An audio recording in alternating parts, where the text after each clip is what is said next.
Yeah, so what is up again? Derek Solzer here with this is topic 5, cyber threats and attack vector from CRB 505 at Grand Canyon University. So this is the information right here. Obviously it's due on the 21st, but this is my video. So the key points for this video are going to be first off, threat actors of the digital world. Which threat actors pose the biggest threat to industries and individuals?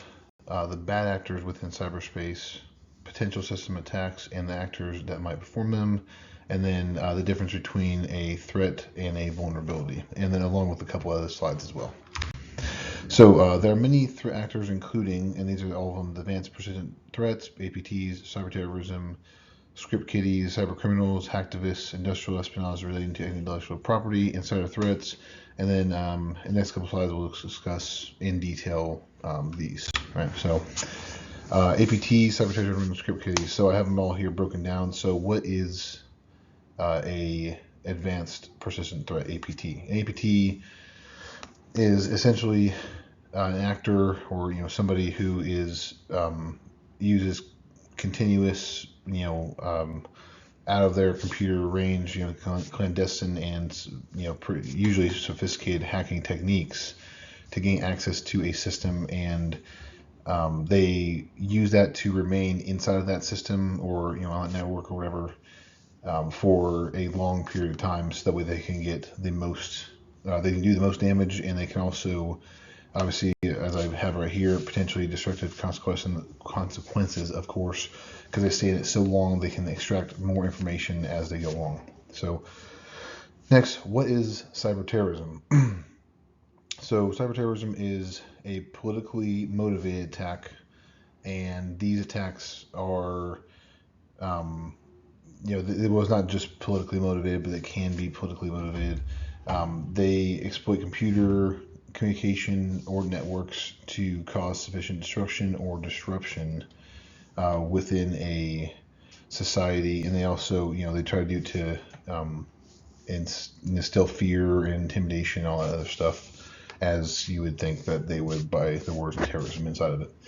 So what are script kiddies? So script kiddies, they are not experienced or not as experienced as, let's say, a APT or cyber terrorists or whatever, but they can also be just as bad because they still hack maliciously. They're still a what they call a black hat hacker. So obviously, they launch attacks. It may be a smaller kind of attack, like stealing a password or sending malware or something. Just there's annoying little bugs that get in there, right? So next one, it will be what are cyber criminals? So these are either individuals, like a single individual, or a group of them, like so an organized crime, that kind of thing, that commit these crimes online, and they steal information. They steal personal data. Obviously, it's information, sensitive information, personal data,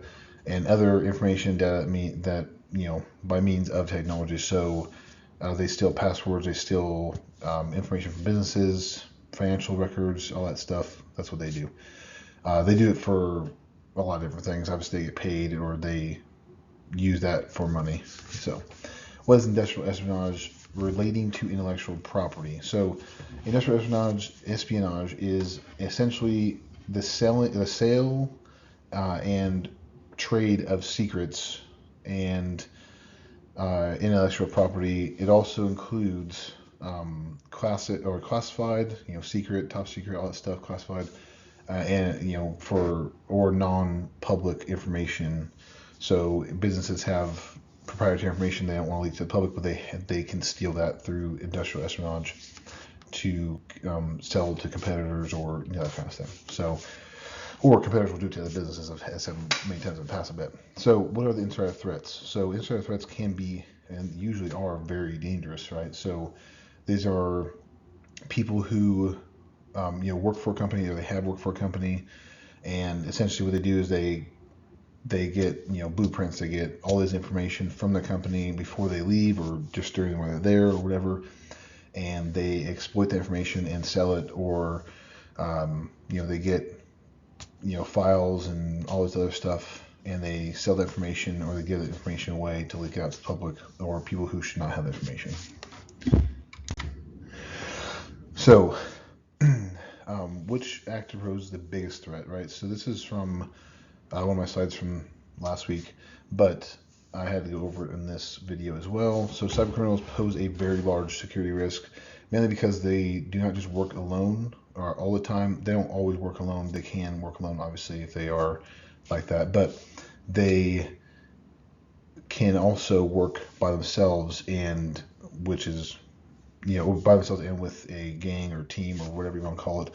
And they can be very dangerous because they can do a bunch of different attacks at once instead of just one, right? So these criminals usually target businesses and use this access usually for financial gain, as I said before. They are also a large threat because there are so many levels of cyber criminals. They have from, like almost like script kiddies in there, all the way up to like super high crazy hackers that hack into systems that people don't even know about. So it kind of sucks, but that's just what they are. Those are, to me, that would be, through my research, those are probably one of the biggest threats for cybersecurity, for the cyberspace.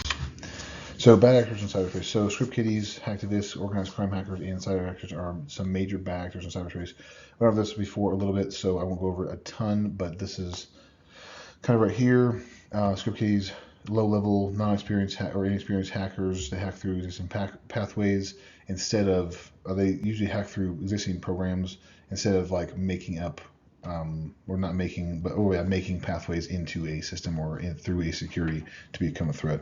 Hacktivists, they usually use their hacking skills to leak government and classified information, mainly for political gain or whatever it may be.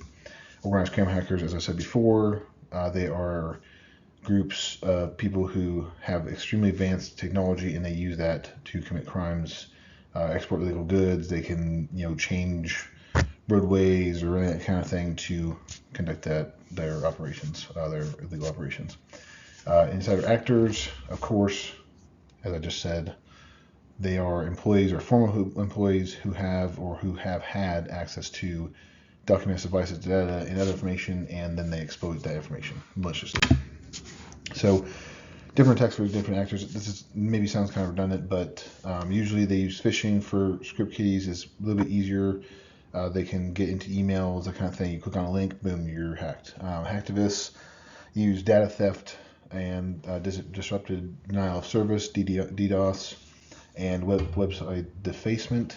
Organized crime hackers, they usually perform attacks such as phishing also, or malware and that kind of thing, or ransomware attacks to obtain sensitive security information of a user. And then insider threats, of course, they use information that they got from working on the inside.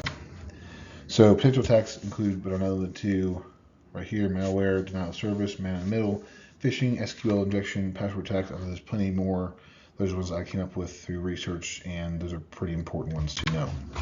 So breaking these down, so cyber attack reference, script kiddies and potential attacks. Least serious would be phishing.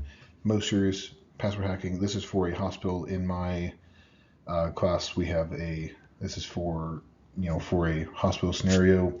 So yeah, phishing and then password hacking will be most serious, just due to the fact that passwords protect a lot of information for employees, for patients, all this stuff inside the hospital.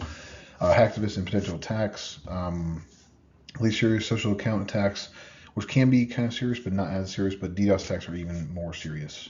Cyber criminals and potential attacks. Spoofing is also very serious, but man in the middle can be even more serious to me because you are intercepting communication a lot. So you can essentially see or view information that's being put out the entire time between two sources. These are threat attackers and potential attacks. Employee or contractor negligence, which obviously is very important to note. That is very bad, obviously, but leaking customer information is even more serious. So this is the difference between a threat and vulnerability. A threat is essentially a potential dangerous or adverse action that probably will cause harm or damage to the system. Now, a vulnerability is a weakness within a system, an open gap, an open, just any kind of open access within a network or a computer and that stuff. you leave a computer unlocked, you leave a network unsecured, you don't update security on your computer, which is very, very important, then it can potentially be exploited and attacked or threatened potentially. So resources to the sides, and thank you guys for watching. See you guys next time.